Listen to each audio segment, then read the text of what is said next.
प्राचीन चीन, ancient China, एक ऐसी जगह जिसका इतिहास अनोखी खोजों और विशाल इमारतों से भरा पड़ा है। जब हम इसके बारे में सोचते हैं तो पूरी दुनिया आज भी हैरान रह जाती है। लेकिन सच कहूं तो इस सुनहरी तरक्की के पीछे एक ऐसी काली सच्चाई छिपी है जिस पर आमतौर पर ध्यान नहीं दिया जाता। आज के इस विश्लेषण में हम यही देखेंगे।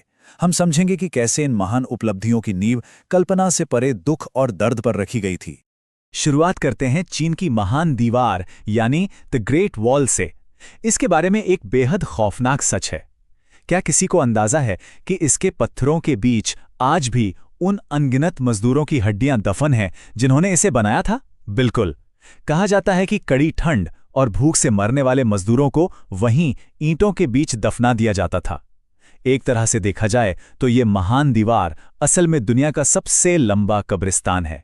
ये खौफनाक सच्चाई इस ऐतिहासिक सफर के अंधेरे और रहस्यमयी रूप का बस एक छोटा सा हिस्सा है। तो इतने विशाल साम्राज्य की शुरुआत आखिर हुई कैसे थी?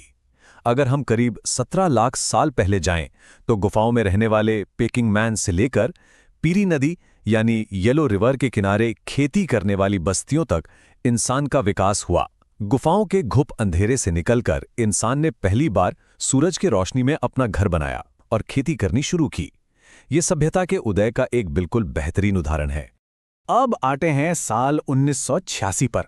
जमीन की खुदाई चल रही थी और अचानक एक ऐसा रहस्य बाहर आया जिसने सबको पूरी तरह से हैरान कर दिया। सैंग सिंग दुई नाम की एक 3000 साल पुरानी सभ्यता अचानक मिल गई।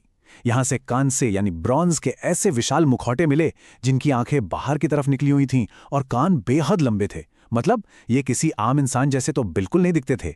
ये बिल्कुल इस बात का सबूत है कि प्राचीन चीन ऐसी उन्नत और अजीबोगरीब चीजों से भरा पड़ा था जिनके रहस्य हम आज तक सुलझा नहीं पाए हैं। खैर, इस सभ्यता की खोजें जितनी खूबसूरत थीं, उनके पीछे का सच उतना ही भयानक था। एक तरफ रेशम यानी सिल्क की खोज की खूबसूरत कहानी ले लीजिए। कहा जाता है कि रानी लेजू के चाय के कप में एक ककून गिर गया था जिससे एक चमकदार धागा निकला। बहुत प्यारी कहानी है ना? लेकिन दूसरी तरफ इसकी दर्दनाक सच्चाई है।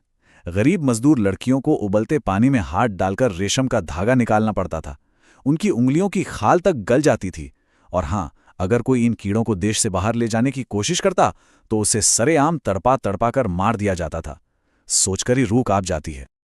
और ये क्रूरता सिर्फ गरीब मजदूरों तक सीमित नहीं थी, बल्कि सत्ता के सबसे ऊंचे शिखर तक फैली हुई थी। यहां एंट्री होती है सम्राट किन शी हुआंग की। उन्होंने अपनी ताकत के दम पर सभी राज्यों को हराया और पूरे चीन को एक कर दिया। लेकिन इस महान सम्राट की एक सबसे बड़ी और सच कहूं तो सबसे अजीब कमजोरी थी मौत का खौफ। वो किसी भी कीमत पर अमर होना चाहते थे और इसी एक डर ने उन्हें बेहद क्रूर बना दिया। अपनी इस सत्ता को बनाए रखने के लिए सम्राट ने एक ऐसी विचारधारा अपनाई जिसे लीगलिज्म कहा गया। इसका सीधा सा मानना था कि लोग सिर्फ और सिर्फ डर से ही काबू में रह सकते हैं। यहाँ 5 खौफनाक सजाएं तय की गई थीं, जिसमें नाक काटना, पैर काटना या घोड़ों से खिंचवाकर जिंदा मार देना शामिल था। उन्होंने किताबें तक जला दी और करीब 400 विद्वानों को जिंदा दफन करवा दिया। ये डर और आतंक के जरिए राज करने का एक काबिले गौर और डरावना उदाहरण है। 8000, सोचिए जरा, एक ऐसी संख्या जो सीधा सीधा मौत के खौफ को दर्शाती है। सम्राट किन को लगता था कि अगर वो किसी तरह इस जन्म में अमर नहीं हो पाए तो अगले जन्म में उनकी सुरक्षा आखिर कौन करेगा। और इसी डर से उन्होंने अपनी कब्र की रखवाली के लिए 8000 मिट्टी के सैनिकों की एक पूरी फौज बनवाई, जिसे आज हम टेराकोटा आर्मी कहते हैं। और सबसे हैरान की बात तो ये है कि इनमें से हर एक सैनिक का चेहरा और हाव भाव एक दूसरे से बिल्कुल अलग है, एकदम रियल। लेकिन सबसे बड़ी विडंबना देखिए, अमर होने की इस पागलपन वाली चाहत ने ही सम्राट की जान ले ली। वैज्ञानिकों ने उन्हें पारा यानी मर्करी और सल्फर से बनी एक दवा दी।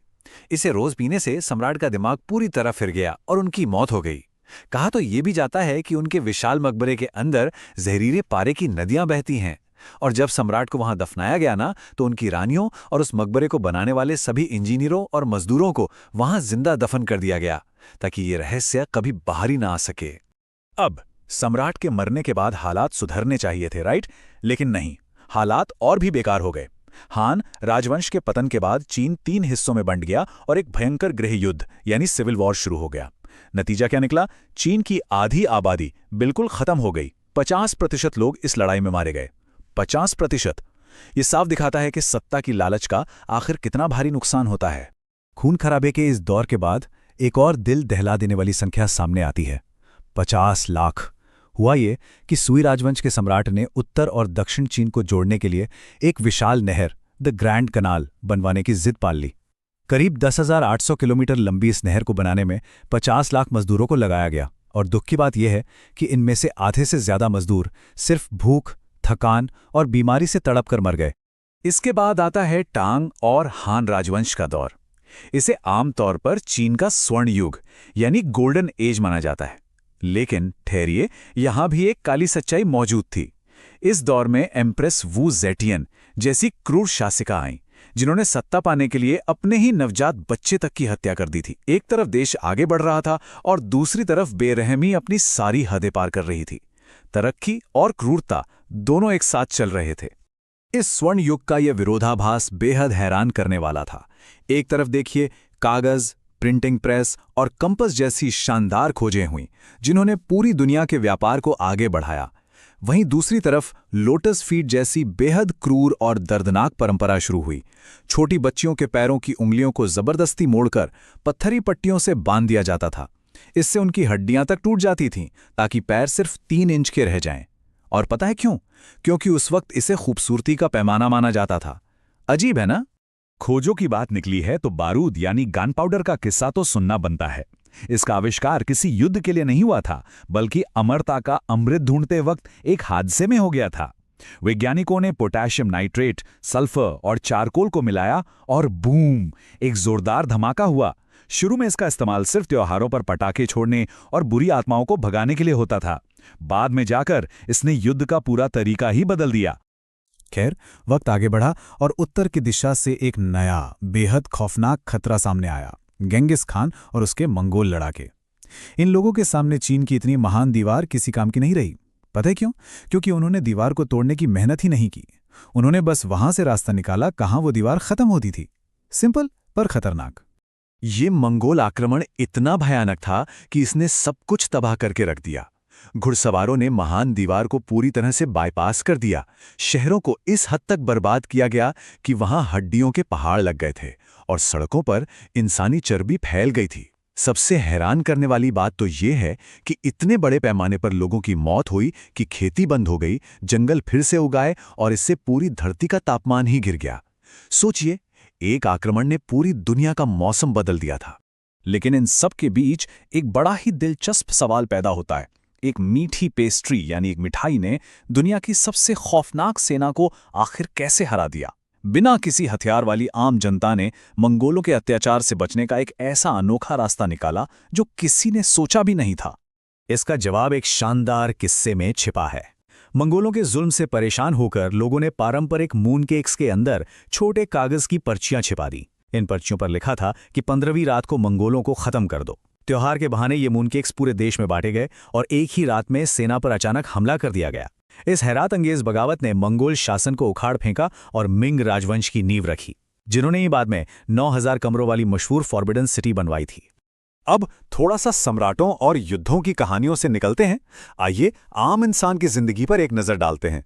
महलों की उन 4 दीवारी के बाहर वो किसान और आम लोग आखिर कैसे रहते थे, जो दिन रात खेतों में अपना पसीना बहाते थे। उनकी रोजमर्रा की जिंदगी भी किसी से कम दिलचस्प नहीं थी। आम लोगों के खान पान और आदतों में कई कमाल की बातें छिपी थीं। जैसे डाइट को ही ले लीजिए। उत्तर चीन के लोग ज्यादातर गेहूं और नूडल्स खाते थे, जबकि दक्षिण में चावल खाया जाता था।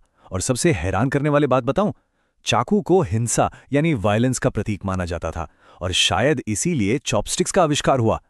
और स्वास्थ्य के लिए बीमारियों से बचने के चक्कर में उन्होंने हमेशा गर्म चाय या गर्म पानी पीने की आदत डाली। छोटी छोटी चीजें कैसे इतने बड़े विचारों से जुड़ी थीं, ये सच में कमाल की बात है। और भी ऐसी कई अजीब और रोचक बातें थीं, जैसे बच्चे के पैदा होते ही उसे 1 साल का मान लिया जाता था। दूसरी तरफ नौजवानों पर इंपीरियल एग्जाम्स पास करने का इतना भारी दबाव था कि वो अपनी पूरी जवानी सिर्फ पढ़ाई में निकाल देते थे।